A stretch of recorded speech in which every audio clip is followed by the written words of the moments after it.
जय हिंद। आप सभी का फिर से स्वागत है फोर क्रिएटिव स्टडीज के एक नए एपिसोड में। जैसा कि अभी हम लोग विजन आईएएस के मंथली मैगजीन्स को एनालिसिस कर रहे हैं जो हिंदी मीडियम का। अभी हम लोग दिसंबर 2023 के जो मंथली मैगजीन्स है उसको एनालिसिस कर रहे हैं। आज जो ये सेकेंड क्लास है, इससे पहले हम लोग फर्स्ट क्लास देख चुके हैं और पिछले सेशन में जो हम लोग इसकी रणनीति को देखे थे और इसमें एक इम्पोर्टेंट आर्टिकल्स को कवर किए थे। काफ़ी इंपॉर्टेंट आर्टिकल था, वो देखना बेहद ज़रूरी है, उसको समझना बेहद ज़रूरी है, तो उसको देख लीजिएगा। और कल के सेशन में भी हम लोग डिस्कस कर चुके थे कि क्लास की प्लान कैसे है, क्या क्या कैसे करने वाले हैं, उन तमाम चीज़ों को हम लोग पिछले सेशन में डिस्कस कर चुके हैं। तो आज के सेशन को हम लोग सीधा स्टार्ट करते हैं आज के आर्टिकल में। जो आज के आर्टिकल काफ़ी इंपॉर्टेंट है, पिछले सेशन का भी आर्टिकल काफ़ी इंपॉर्टेंट था। हम लोग ज़्यादा से ज़्यादा फोकस करेंगे मोस्ट इंपॉर्टेंट आर्टिकल पर जो काफ़ी चर्चित में है और एग्जाम के दृष्टिकोण से काफ़ी इंपॉर्टेंट है। तो आज के सेशन का जो आर्टिकल है वो काफ़ी इंपॉर्टेंट है, उसके बारे में मैं बताऊंगा क्यों का इंपॉर्टेंट है। देखिए, आज के आर्टिकल का पहला आर्टिकल में है मुख्य चुनाव आयुक्त और अन्य चुनाव आयुक्त अधिनियम 2023। ये चुनाव आयुक्त से संबंधित है और ये इसलिए इम्पोर्टेंट है क्योंकि अभी कुछ महीनों में जो इसकी चुनाव होने वाली है, किस इलेक्शन होने वाली है, तो इसमें क्या बदलाव किया गया है, इससे संबंधित क्वेश्चन बनाए जा सकते हैं। तो आप ध्यानपूर्वक सुनना और इसमें स्टार लगा लीजिए, इससे क्वेश्चन बनाए जाने की संभावनाएं हैं। तो हम लोग को इसको देखते हैं, अच्छे से समझते हैं। तो चलिए देखते हैं इसमें क्या कहा जाता है। कहा जाता है कि मुख्य चुनाव आयुक्त और अन्य चुनाव आयुक्त अधिनियम यानी कि 2023 में जो आया था, chief election commissioner and other election commissioner act 2023, ठीक है, इसके बारे में हम लोग देखते हैं। तो ये सबसे पहले सुर्खियों में क्यों है, चर्चा में क्यों है, इसके बारे में समझते हैं। आखिर ये चर्चा में क्यों है, क्यों अपडेट में आया। हालांकि ये क्या आज फर्स्ट टाइम बना है, क्या अभी ये फर्स्ट टाइम बना है या इससे पहले भी था, क्यों चर्चा में है, इसके बारे में समझते हैं। सुर्खियों में क्यों है, देखिए क्या कहा जा रहा है। राष्ट्रपति ने मुख्य चुनाव आयुक्त और अन्य चुनाव आयुक्त नियुक्ति, सेवा शर्तें और पदावधि विधेयक 2023 को अपनी मंजूरी दे दी है। यह विधेयक अब जो है अधिनियम बन चुका है, पहले ये जो है विधेयक था। क्या, कौन सा विधेयक था, मुख्य चुनाव आयुक्त और अन्य चुनाव आयुक्त यानी कि नीति, नियुक्ति, सेवा शर्तें और पदावधि, ठीक है। ये जो है पहले क्या था, विधेयक था, अभी वर्तमान समय में इसको अधिनियम बना दिया गया। जैसे पहले कई अधिनियम को हम लोग देखे हुए हैं, अधिनियम के बारे में जानते हैं, उसी तरह इसको भी अधिनियम की कैटेगरी में शामिल कर दिया गया। ये राष्ट्रपति के द्वारा किया गया है ना। इसमें देखिए कोई भी बदलाव होगा, जैसे कल के सेशन में भी हम लोग देख चुके थे, भारतीय न्याय संहिता जो आईपीसी कहलाता था, है ना, उसमें बदलाव किया गया। वो किसके द्वारा किया गया था, राष्ट्रपति के द्वारा। और आज के सेशन में भी ये राष्ट्रपति के द्वारा ही, ये सब चीज़ों का बदलाव राष्ट्रपति के द्वारा ही कराई जाती है। राष्ट्रपति जो ना का अंतिम फैसला यही होता, राष्ट्रपति के ही होता है, ठीक है। ये चर्चा में क्यों है, इसके बारे में हम लोग समझ चुके हैं। और हम लोग जैसे अभी चर्चा में क्यों है, इसके इतिहास के बारे में भी समझेंगे, इसके मुख्य महत्वपूर्ण तथ्य के बारे में जानेंगे।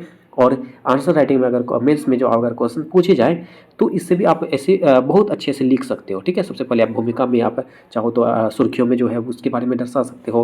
अब हम इसके बाद हम लोग इतिहास के बारे में भी समझेंगे, इतिहास के बारे में आपको लिखना है। उसके बाद इसमें निष्कर्ष में क्या निष्कर्ष निकल सकता है, क्या आगे की क्या रणनीति होनी चाहिए, इसके बारे में भी हम लोग डिस्कस करेंगे, है ना।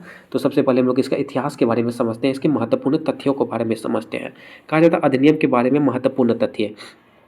इस अधिनियम ने निर्वाचन आयोग यानी कि निर्वाचन आयुक्त सेवा शर्त और कार्य का संचालन अधिनियम 1991 की जगह ली है। जैसे अभी हम लोग कल के सेशन में भी देख चुके थे, आईपीसी जो है उसके जगह में भारतीय न्याय संहिता अब 2023 में उसको लागू कर दिया गया है। ठीक उसी प्रकार जो है अभी मुख्य न्याय जो है, आपका मुख्य न्याय जो है, मुख्य चुनाव जो था उसमें जो अभी हम लोग देख चुके हैं, उसका नाम, इसका नाम जो ना पहले क्या था, इसका पहला नाम था निर्वाचन आयोग, ठीक है। निर्वाचन आयोग बोलते तो निर्वाचन आयुक्त सेवा शर्त और कार्य संचालन अधिनियम जो 1991 ईस्वी में बना था। और इसका नाम में बदलाव करके जो है ना अभी वर्तमान समय में हम लोग को मुख्य चुनाव आयुक्त कर दिया गया और अन्य चुनाव आयुक्त, ठीक है। क्या नाम रख दिया गया, मुख्य चुनाव आयुक्त और अन्य चुनाव आयुक्तों के नाम की रख दिया गया। देखिए ये यही टॉपिक्स है, आप समझ सकते हैं, है ना।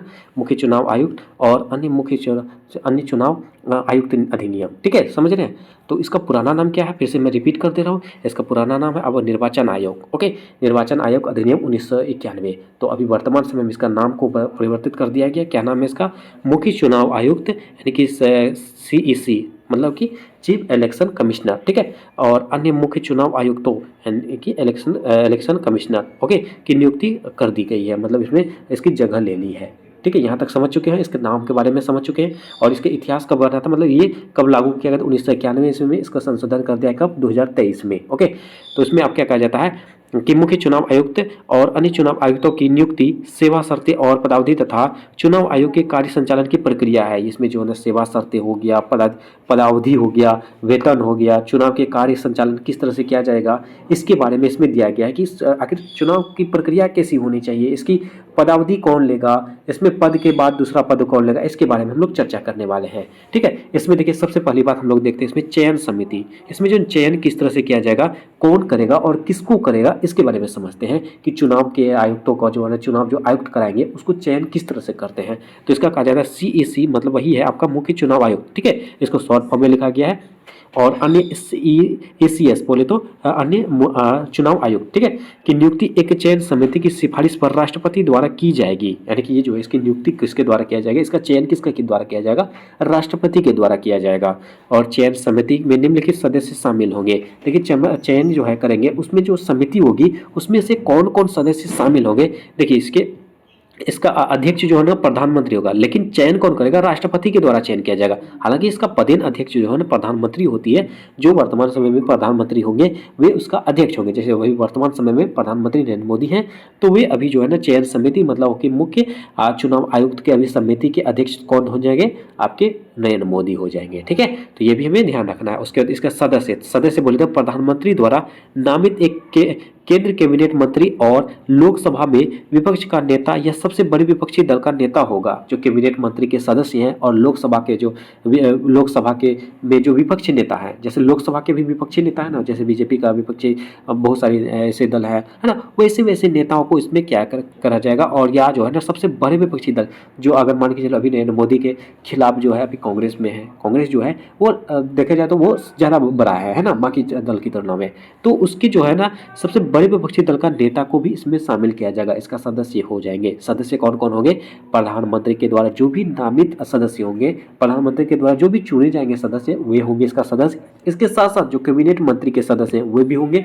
इसके अलावा जो लोकसभा के विपक्षी दल के नेता हैं, जो सबसे बड़े दल के नेता हैं, उसके भी सदस्य इसमें शामिल होंगे। उम्मीद करता हूँ यहाँ तक समझ चुके हैं। चयन की प्रक्रिया क्या होगी, इसके जो है चयन कौन करेगा, राष्ट्रपति के द्वारा किया जाएगा। इसको नियुक्ति राष्ट्रपति के द्वारा कराया जाएगा और इसका अध्यक्ष जो है आपका प्रधानमंत्री हो जाएगा। और इसमें सदस्य कौन कौन होंगे, प्रधानमंत्री द्वारा नामित सदस्य, इसके साथ साथ कैबिनेट मंत्री में जो भी मंत्री है वो, उसके साथ साथ जो लोकसभा के विपक्ष नेता जो हैं उनके नेता के जो है ना ये सदस्य शामिल होंगे। चयन समिति ये हो गया। उम्मीद करता हूँ चयन समिति के बारे में आप समझ चुके होंगे।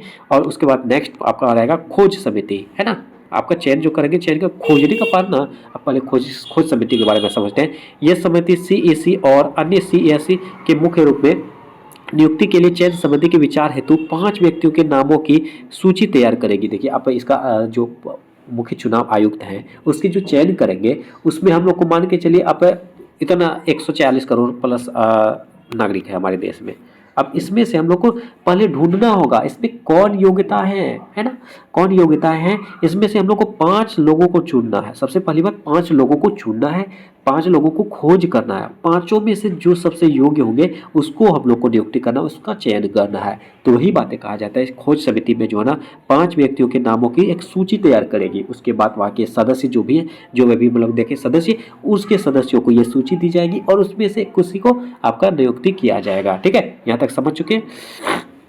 और कहा जाता है इस समिति की अध्यक्षता कानून और न्याय मंत्री द्वारा की जाएगी। इस समिति की जो अध्यक्षता, इसमें जो 5 लोगों की खोज करेगी वो किसके द्वारा की जाएगी, जो इसकी अध्यक्षता, समिति की अध्यक्षता कानून के और न्याय मंत्री के द्वारा इसकी खोज की जाएगी, है ना। जो न्याय मंत्री होंगे उसके द्वारा ये 5 लोगों की सूची तैयार करेगी। उसके बाद ये सदस्यों को दी जाएगी जो प्रधानमंत्री अध्यक्ष हो जाएंगे।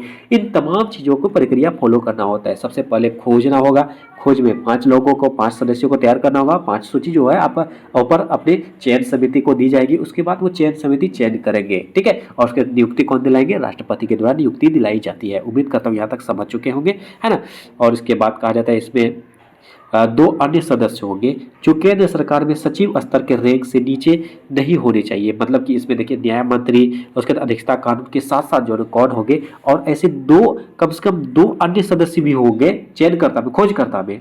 एक तो आपका न्याय मंत्री हो गया, इसके साथ साथ आपका अध्यक्ष कानून हो गया, और इसके साथ साथ ऐसे 2 सदस्य होंगे जो कम से कम जो सचिव स्तर के, केंद्र सरकार के स्तर पर जो सचिव स्तर होती है उस लेवल के होने चाहिए, या उससे ज़्यादा लेवल के होने चाहिए। उससे कम लेवल के जो है ना उसका रैंक नहीं होनी चाहिए। उसकी मतलब कि क्वालिटी, मतलब क्वांटिटी जो है ना, मतलब उसकी जो क्षमता, वो उनकी मतलब कि बोले तो उसकी जो है ना जानकारी, अनुभव है ना, उसके रैंक से नीचे नहीं होने चाहिए, तो वे उसके खोज में सहायता करेंगे, है ना। उसके बाद कहा जाता है सीएसी और अन्य सीएस के लिए पात्रता मानदंड। अब इसमें कहा जाता है यह अधिनियम सीए और सीएस के रूप में नियुक्ति के लिए निम्नलिखित पात्रता मानदंडों को निर्दिष्ट किया जाएगा। इसमें कुछ ऐसे पॉइंट्स हैं जिसके माध्यम से पात्रता मानदंडों को निर्दिष्ट करता है। तो इसमें पहला आपका रहेगा, ऐसा व्यक्ति जो भारत सरकार के सचिव के पद के समकक्ष रैंक पर है या ऐसे पद पर रह चुका हो। मतलब कि ऐसा व्यक्ति जो कौन होगा, जो सचिव के पद पर रह चुके हैं, जो सचिव बनने के लायक है, सचिव बनने के रैंक के लायक है। जैसे मान के चलो अभी यूपीएससी की अगर बात की जाए तो आप मान के चलो अगर 30 वैकेंसी निकला है आईएएस का, है ना, 30 निकला है आईएएस का, तो आप मान के चलो आप 500 रैंक लाए हुए हो। आप 500 में तो कम चांस है ना आपका आईएएस बनने का। आईएएस बनने के लिए आपको रैंक अच्छा होनी चाहिए। तो उसी तरह से इसमें सचिव पद के लिए भी रैंक अच्छी होनी चाहिए, या उस ऐसे पद पर रह चुका हो, यानी कि सचिव बन चुके होंगे, या नहीं तो वो सचिव के रैंक के अनुसार होने चाहिए, रैंक के पद के अनुसार होना चाहिए, उसके बाद ही उसका चुना जाएगा, है ना। उसके बाद कहा जाता है वह व्यक्ति ईमानदार होनी चाहिए, साथ ही उसे चुनाव के प्रबंधन और संचालन ज्ञान को अनुभव भी होनी चाहिए, है ना। ये व्यक्ति ईमानदार के साथ साथ हम लोग को उसका जो चुनाव प्रबंधन के लिए संचालन का ज्ञान होना चाहिए और अनुभव भी होनी चाहिए। अनुभव भी काफ़ी कुछ सिखाती है ना। आप मान के चलो अपना मम्मी पापा को से भी आप देखना बहुत कुछ सीखने को मिलेगा, मौसम के बारे में क्या है नहीं है, बहुत कुछ सीखने में वो उनके पास अनुभव है। वो पढ़ी लिखी नहीं है फिर भी, लेकिन उसके पास बहुत सारे अनुभव है, वो अनुभव से बहुत कुछ सिखाते हैं ना। उसी प्रकार इसमें होनी चाहिए, चुनाव के बारे में उसके अनुभव होनी ही चाहिए, है ना। तो ये बातें कही गई है। उसके बाद कहा था इसका वेतन, पदावधि और पुनर्नियुक्ति, ये इंपॉर्टेंट है, इसको ध्यान रखना, ये आपके ऑब्जेक्टिव टाइप के एग्जाम में पूछे जाएंगे।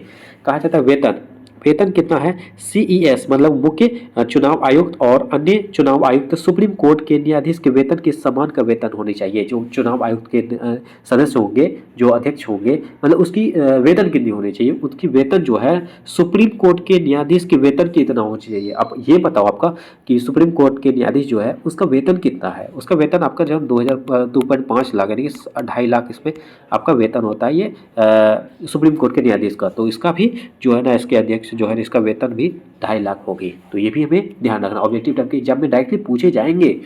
उसके बाद कहा जाता है पदावधि, पदावधि क्या होनी चाहिए, सीएसी और सीएस के पद ग्रहण करने की तिथि से 6 वर्ष की अवधि के लिए या 65 वर्ष की आयु तक जो पहले पद के लिए रहेंगे।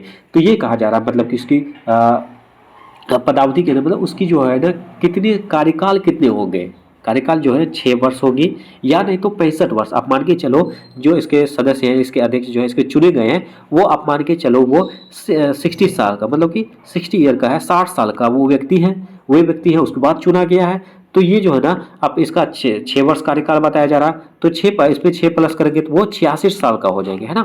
66 साल तक नहीं, इसका मात्र 5 साल के होंगे कार्यकाल। क्यों? क्योंकि इसमें जो है ना आपका 65 वर्ष तक ही होने चाहिए, ये 60 साल का है, तो इसका जब 65 साल इसका पूरा हो गया तो इसका कार्यकाल समाप्त हो जाएगा, है ना। इसी में अगर मान के चलो आप ये भी कन्फ्यूज होगे, जैसे मान के चलो ये 55 साल में ही बन गया तो 55 प्लस 6 हो जाएगा, ये 61 साल तक, ये 6 साल तक करेंगे क्योंकि ये 61 साल तक ही मतलब कि कार्यकाल तक रहेंगे। ये 65 साल तक इसका उम्र नहीं पूरा होता। तो उम्रों की बातें कही जा रही है, 65 साल पूरा होना चाहिए, यानी तो 6 साल तक आप कर सकते हो। ओके, तो 65 साल अगर पूरा नहीं होता है तो आप 6 साल करेंगे। अगर 65 साल कार्यकाल में ही पूरा होता है तो वो जैसे 65 साल पूरा होगा तो आपकी कार्यकाल समाप्त कर दी जाएगी, ठीक है, ये भी ध्यान रखना है।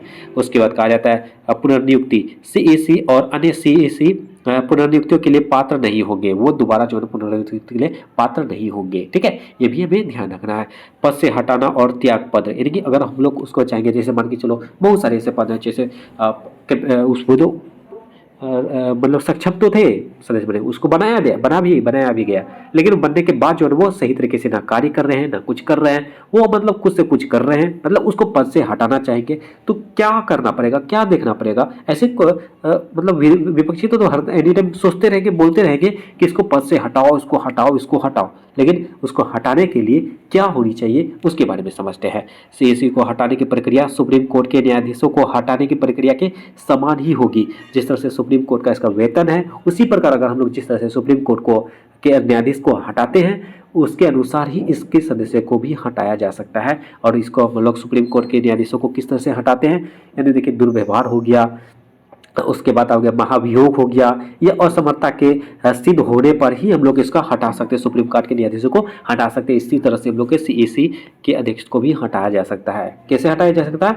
महाभियोग हो गया, ये दुर्व्यवहार हो गया, मान के चलो अब दुर्व्यवहार कर रहे हैं, है ना, असमर्थता के लिए सिद्ध हो गया, तो इसके अनुसार हम लोग उसको हटा सकते हैं। तो ये भी हमें ध्यान रखना है।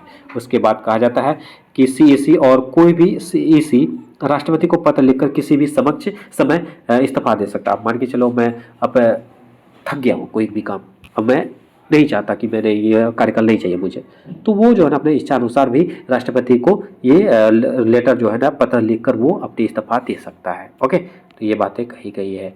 तो उसके बाद हम लोग इसको भारतीय निर्वाचन आयोग के बारे में समझते हैं, इलेक्शन कमीशन ऑफ इंडिया के बारे में समझते हैं, ईसीआई के बारे में भी समझते हैं क्या है आखिर भारतीय निर्वाचन आयोग। ओके, संविधान के अनुच्छेद 324 के तहत भारतीय निर्वाचन आयोग एक स्वायत्त संविधान प्राधिकरण है, यानी कि इसमें जो है भारतीय निर्वाचन आयोग के बारे में भारतीय संविधान के अनुच्छेद 324 ईस्वी में इसके बारे 324 में आर्टिकल नंबर 324 में इसके बारे में दरखास्त किया गया है, इसमें लिखित है। ओके, यह भारत के संघ और राज्य चुनाव प्रक्रियाओं के प्रशासन के लिए उत्तरदायी है। ये संघ और राज्य दोनों के लिए, जैसे कि आपका लोकसभा राज्यसभा का इलेक्शन होता है ना, अभी जैसे भी राज्यसभा का इलेक्शन होने वाली है, संसद का चुनाव होने वाली है ना, जो प्रधानमंत्री से बनेंगे, तो उसके लिए, और मुख्यमंत्री के जो चुनाव होते हैं, जो लोकसभा राज्यसभा दोनों के लिए, यानी कि संघ और राज्य में जितने भी इलेक्शन होंगे उसके लिए ये कामगार होंगे, ये प्रक्रिया इसी के उत्तरदायी होंगे।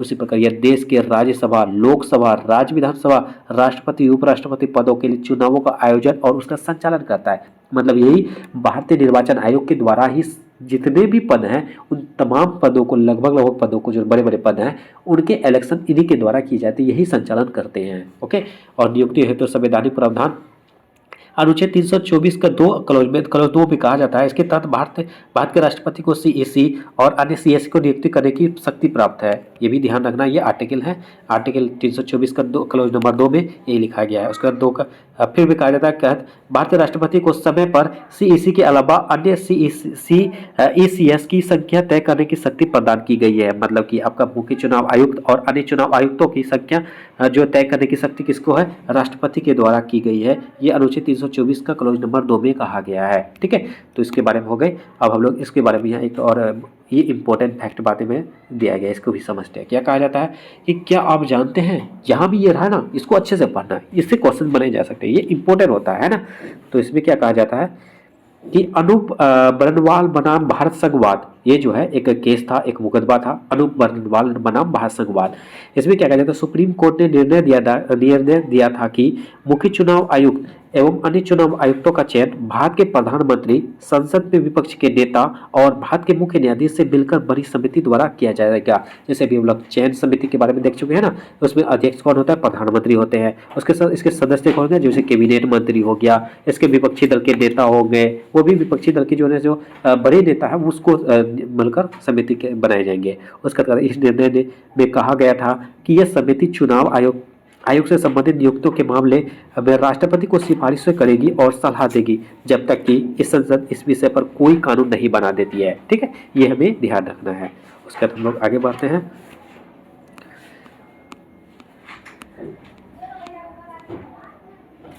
अधिनियम से जुड़ी अब चिंताएं, इसमें जो अधिनियम बनाया गया इसमें आखिर क्या चिंताएं हैं, चिंताएं भी व्यक्त की गई है। तो क्या कहा जाता है चुनाव आयुक्त की स्वतंत्रता। इसमें कहते हैं वर्तमान में चयन समिति के अधिकांश सदस्य तत्कालीन सरकार के होते हैं, जो ईसीआई के स्वतंत्रता की समिति कर सकते हैं। मतलब कि वर्तमान समय में, जो अभी वर्तमान समय में है, उसमें चयन समिति के अधिकांश सदस्य कौन होते हैं? तत्कालिक सरकार के सदस्य होते हैं। जैसे अभी क्या बताया था मैंने, वर्तमान समय के पदेन इसका अध्यक्ष होते हैं। अभी हम लोग देखते हैं ना चयन समिति के, तो वर्तमान समय में इसका अध्यक्ष कौन होंगे? प्रधानमंत्री। प्रधानमंत्री के द्वारा ही जो है इसमें समिति के सदस्य होंगे उसके द्वारा नियुक्त कराए जाएंगे, है ना। वही बातें हो कही जा रही है। तत्कालीन समय में जो जिसकी सरकार होंगे ज्यादातर सदस्य उसी के देखने को मिलेंगे, क्योंकि अपने मान के चलो मैं बीजेपी की सरकार हूँ, है ना, तो अभी बीजेपी की सरकार है, तो इसमें जो सदस्य होंगे ज्यादातर विदेशी के ही बीजेपी के ही देखने को मिलेंगे, क्योंकि उसका सरकार है ना।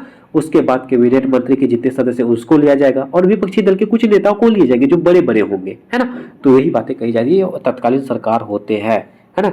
तो ये बातें कही गई है। इस अधिनियम में भारत के मुख्य न्यायाधीश को चयन प्रक्रिया से बाहर करने का प्रावधान किया गया है। इस प्रकार यह अनूप वर्णमाल बनाम भारत संघवाद सुप्रीम कोर्ट द्वारा किए गए आदेश का पलटने का प्रयास कर रहा है। जैसे हम लोग अनूप वर्णमाल बनाम के बारे में देखे ना, वही बातें कही गई है। चयन समिति में रिक्त पद, जो चयन समिति है उसमें रिक्त पद, उसके बारे में समझते हैं। यह अधिनियम चयन समिति की वैधता को बरकरार रखता है। चयन समिति की वैधता को क्या करता है? इसकी वैलिडिटी को बरकरार रखता है। भले ही समिति के गठन के समय कोई पद रिक्त हो या कोई सदस्य एक राजनीतिक दल को छोड़कर दूसरे दल में शामिल हो गया हो, अगर किसी भी प्रकार से चाहे आप कोई पद रिक्त हो जाएगा, मतलब खाली हो जाएंगे, या तो आप राजनीतिक दल को छोड़ दे के चले जाएंगे, दूसरे दल में शामिल हो जाएंगे, तो उस तरह से उसमें बातें कही गई है। और कहा जाता है लोकसभा भंग होने पर लोकसभा में विपक्ष के नेता को पद रिक्त हो जाता है। अगर लोकसभा भंग हो जाएंगे, है ना, तो उसमें भी उसके लोकसभा के विपक्षी नेता का पद जो है ना रिक्त हो जाएंगे। अब मान के चलो लोकसभा क्या बताया, तो उसमें भी चयन की समिति में लोकसभा के अध्यक्ष सदस्य होंगे, वो और विपक्षी दल के नेता भी होंगे। तो अगर उसका लोकसभा भंग हो जाएंगे, वो लोकसभा में नहीं रहेंगे, तो उस प्रकार वो भी इसका रिक्त जो है ना, उसका पद जो है ना रिक्त हो जाएंगे, खाली हो जाएंगे। तो उसके हो सकता है ऐसे मामले में चयन समिति में अनन्य रूप से प्रधानमंत्री और एक केंद्र मंत्री का शामिल होंगे, तो उसमें प्रधानमंत्री और कैबिनेट मंत्री के सदस्य शामिल हो जाएंगे, ठीक है। और इसके बाद कहा जाता है कि खोज समिति की भूमिका को सीमित करना। खोज समिति की भूमिका को सीमित करना, अगर हम लोग खोज जो है, वैसे हम लोग क्या बोला 5 व्यक्तियों की सूची बनाना है, तो उसको खोजेंगे तो किस तरह से खोजेंगे उसके बारे में बताया जा रहा है। कहा जाता है इस अधिनियम में यह प्रावधान किया गया है कि चयन समिति खोज समिति द्वारा सुझाए गए नामों पर विचार किए बिना सीईसी या ईसीएस के रूप में किसी भी व्यक्ति को नियुक्त कर सकती है, ठीक है। उसका यह प्रावधान खोज समिति की भूमिका को कम करता है, जो विशेष रूप से सक्षम और योग्य उम्मीदवारों की तलाश के लिए गठित की गई है। और इसके बाद हम लोग देखते हैं पात्रता मानदंड को सीमित करना। इस अधिनियम में सिविल सेवकों के लिए सीईसी और ईसीएस के लिए पात्रता मानदंड को सीमित किया गया है। इस प्रकार यह अधिनियम इन पदों के लिए अन्य योग्य व्यक्तियों को बाहर कर सकता है, ठीक है। जो व्यक्ति योग्य नहीं होंगे उसको व्यक्ति इस समिति से बाहर किया जा सकता है। उसके बाद सीईसी और अन्य ईसीएस को पद से हटाने की असमानता। इस अधिनियम में सीईसी और ईसीएस को पद से हटाने संबंधी असमानता को यथावत बनाए रखा गया है। और सेवानिवृत्ति के बाद अन्य पदों पर नियुक्ति से संबंधित प्रावधान, यानी कि जो है ना सेवानिवृत्ति के बाद जो है अन्य पदों पर नियुक्ति से संबंधित प्रावधान 1991 ईस्वी में जो बना था। इस अधिनियम के समान ही इस अधिनियम में भी सेवानिवृत्ति के बाद किसी भी सरकारी पद या कार्यालय में सीईसी और ईसीएस की नियुक्ति के संबंध में कोई प्रावधान नहीं किया गया। जिस तरह से पहले था उसी प्रकार अभी भी वर्तमान समय में है। जैसे 1991 ईस्वी में बना था, अब और जो 2023 ईस्वी में जो इसका संशोधन किया गया उसमें भी सेम टू सेम है, तो इसमें कोई बदलाव नहीं किया गया है। तो अब आगे की राह बोले तो इसका निष्कर्ष क्या निकाला जा सकता है, इसके बारे में देखते हैं। निष्कर्ष में कहा जाता है यह चयन समिति की संतुलित करना, चयन समिति की जो संतुलित करना, इसके बारे में निष्कर्ष निकाला गया। चुनाव सुधार पर गोस्वामी समिति 1990 ईस्वी में जो गोस्वामी समिति एक मतलब समिति बनाया गया था। उसके बाद और 255वें विधि आयोग की रिपोर्ट ने सिफारिश की थी कि सीईसी और अन्य ईसीएस को चुनने के लिए चयन समिति में प्रधानमंत्री, लोकसभा के विपक्षी नेता का और भारत का मुख्य न्यायाधीश शामिल होना चाहिए। जैसे भी चयन समिति में भी देख चुके हैं, जो पदेन अध्यक्ष हो जाएंगे, पदेन प्रधानमंत्री होंगे, उसके द्वारा सदस्य होंगे, इसके साथ साथ लोकसभा के विपक्षी दल के नेता भी होंगे, है ना। इसके द्वारा ही भारत का मुख्य न्यायाधीश शामिल होंगे। उसके बाद सेवानिवृत्ति के बाद गोस्वामी समिति 1990 में यह भी सिफारिश की थी कि सेवानिवृत्ति के बाद सीईसी और ईसीएस को राज्यपाल के पद सहित सरकार के तहत किसी भी अन्य पद के लिए पात्र नहीं होना चाहिए, है ना। ये भी बातें कही। उसके बाद आगे कहा जाता है कि सरकार सरकार के तहत किसी भी अन्य पद के लिए पात्र नहीं हो। ये तो प्रशासनिक स्वतंत्रता ये जो गोस्वामी समिति और निर्वाचन आयोग ने आयोग के कामकाज के लिए एक अलग सचिवालय के गठन की भी सिफारिश की है। ईसीआईएस के सभी सदस्यों को समान संवैधानिक सुरक्षा 255वें विधि आयोग की रिपोर्ट के अनुसार ईसीएस को पद से हटाने की प्रक्रिया को ईसी को पद हटाने से प्रक्रिया के समान करने के लिए संविधान के अनुच्छेद 244 का क्लॉज नंबर 5 में संशोधन किया जाना चाहिए। इसके बारे में यही सिफारिशें की गई है, आगे की राह बताई गई है ना। तो इसके बारे में हम लोग देखें, चुनाव आयुक्त के बारे में ये हम लोग को क्यूआर कोड दिया गया है, इसके बारे में देखें, है ना। तो इस तरह से हम लोग आर्टिकल ये जो है आपका फर्स्ट आर्टिकल हम लोग देख चुके हैं। इसका मुख्य चुनाव आयुक्त से संबंधित जो था, मुख्य चुनाव आयुक्त और अन्य चुनाव आयुक्त अधिनियम 2023 में जो पारित हुआ था, इसके बारे में हम लोग देख चुके हैं, डिटेल से इसकी चर्चा कर चुके हैं। इसका चयन किस तरह से करेंगे, इसका खोज किस तरह से करेंगे, इसका वेतन कितना होगा, इसका कार्यकाल कितना होगा, इसकी नियुक्ति किस तरह से कर सकते हैं, इसको पद से कैसे हटा सकते हैं, है ना। हर चीज़ हम लोग देख चुके हैं। इस तरह से क्वेश्चन इसमें बनाए जा सकते हैं। हम लोग फैक्ट को भी देखें, उसके बाद डिटेल से भी चर्चा कर चुके हैं, है ना। तो ये बेसिक से हाई लेवल तक की इसमें दी गई है, बहुत अच्छी तरीके से समझा चुके हैं, है ना। उम्मीद करता हूँ ये आर्टिकल आप सभी को अच्छी तरीके से समझ में आ चुका होगा। अगर कोई भी प्रकार के क्वेश्चन पूछे जाएंगे तो आप आसानी तरीके से बता सकते हैं। और आपको इस प्रकार किसी भी प्रकार इस आर्टिकल से कोई भी डाउट हो तो कमेंट बॉक्स में बता सकते हैं। और आज के सेशन में बस एक ही आर्टिकल को रहने देंगे, है ना। और जल्दी नेक्स्ट सेशन में नेक्स्ट आर्टिकल को देखेंगे जो काफ़ी इंपॉर्टेंट होनेगी, है ना। तो आप सभी हमारे साथ जुड़े रहिए और आज के सेशन में बस इतना ही रहने देंगे। उम्मीद करता हूँ आज के सेशन आप सभी के लिए काफ़ी ज़्यादा फायदेमंद साबित हुआ होगा। और एक रिक्वेस्ट है, जो भी चैनल में पहली बार आए हैं और चैनल को सब्सक्राइब नहीं किए तो प्लीज़ चैनल को सब्सक्राइब जरूर कर लीजिए और बेल आइकन को जरूर हिट करें। सेशन अच्छा लगे तो लाइक जरूर कीजिए, कमेंट के माध्यम से किसी प्रकार का डाउट हो और क्लास की रिव्यू देना जरूर दीजिए और अपने दोस्तों को भी ज़्यादा से ज़्यादा शेयर कीजिए। चलिए मिलते हैं नेक्स्ट सेशन में, तब तक के लिए थैंक यू, जय हिंद।